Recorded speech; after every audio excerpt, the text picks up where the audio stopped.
Hey guys, I just wanted to show you this quick little video of the new improved handcuffs.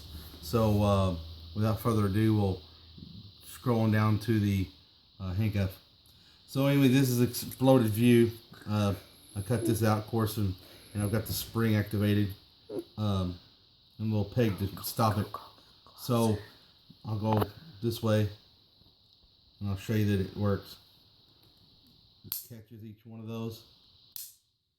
And then it goes around, and then right there where it uncatches, and of course it goes back around.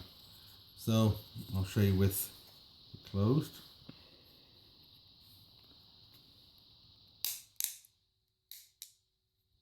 All right, guys. So there's it, and there's it. Now I got to cut about let's see, 6 more pairs of this, and 6 more parts, and then we'll get all the springs going. And I'll cut a little piece here to hold a chain, and then the two will be connected. Thank you, guys.